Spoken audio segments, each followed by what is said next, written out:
Very pleased indeed to have Athan Tsimpedes with us tonight. I'm going to make some introductory comments later and also introduce Athan. I would also like to welcome representatives from the Republic of Cyprus High Commission, Mr. Yannis Tsimpedes, representatives from political parties, Mr. Michalis Kashis from EVEC, Mr. Marios Gaminaridis from Evrogo. Also very pleased to see former Lieutenant Commander Martin Packard with us, a good friend of Lobby and of Cyprus. Also representatives from, which is very important for Lobby because we are made up of representatives of refugee associations, and we've got quite a few here tonight again, so thank you very much for supporting us, from Ios Ambrosios, from Famagusta Association, Rizogapason, and from Libya. If I've missed anyone out, please put your hand up and sorry?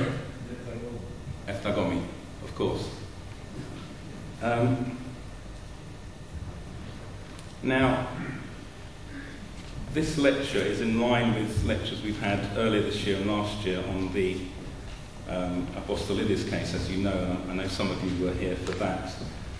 And one of the issues that has come up and is always raised is the role of the law, the role of lawyers, the role of these sort of cases. And I just want to make a few comments about this because to me it's pretty obvious what we're doing and what we're trying to achieve, and what Athan is doing is in parallel with what we did in the Apostolidis case. What we're trying to achieve is in parallel with the politicians trying to give, as well as defending and protecting the rights of Cypriots, the human rights of the Greek Cypriots, the refugees, and their property rights, is to redress the balance and give the politicians some ammunition in one respect. Also, another respect is quite importantly for us, particularly at this moment when negotiations are ongoing. We've seen various proposals on the property issue from the Turkish Cypriot side and the Greek Cypriot side.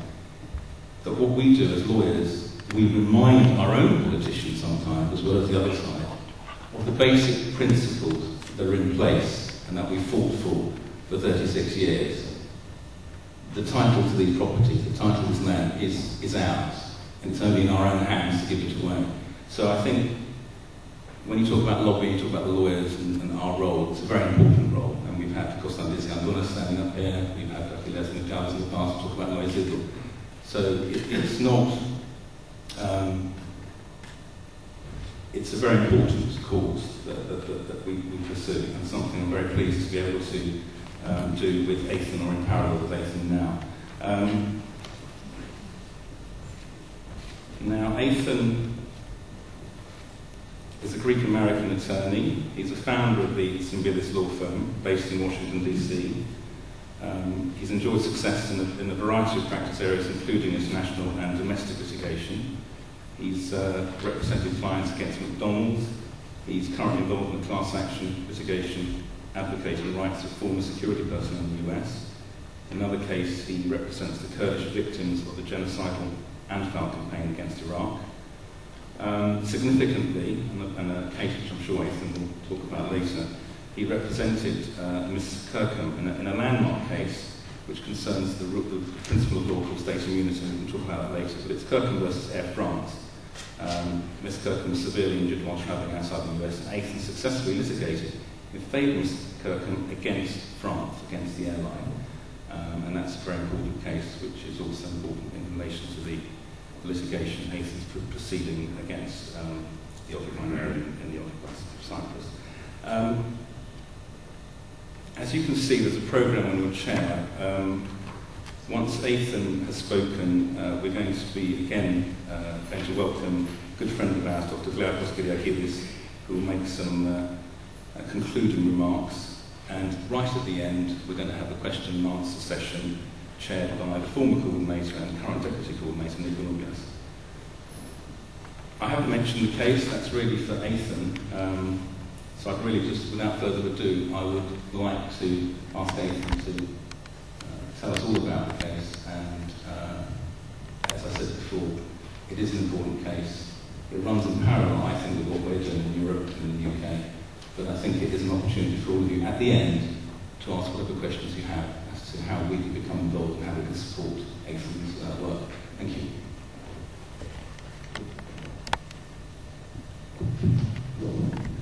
Thank you, Costas, very much for your invitation. I want to thank every person who's here today, guests, distinguished guests. Thank you for the time to listen and hear what I'm about to say. Hopefully you agree with it. Even if you don't agree with it, I hope that you respect what we're doing. But I want to tell you a little bit about myself, how I started off in this case involving Cypriots, because I am not Cypriot. So how did I start off? That started with an intern I had who went to Davidson College. His professor was Michali Tomaso, a very well-known archaeologist. And we would speak on occasion.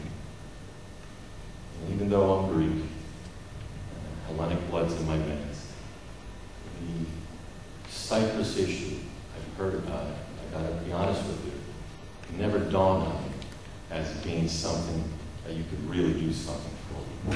That was my understanding. It was so long ago. And it involved, the only reason I got involved was one, my intern, and two, a case that I worked on, which I will explain, Kirkham v. Air France. But as I talked to Dr. Tomaso on numerous occasions, we spent many hours very late. There was an emotional pain that I saw in him that motivated me to keep looking at things. And one of the things I'm known for is this landmark case involving Air France, which I had to sue the French government because Air France is majority owned by the French government.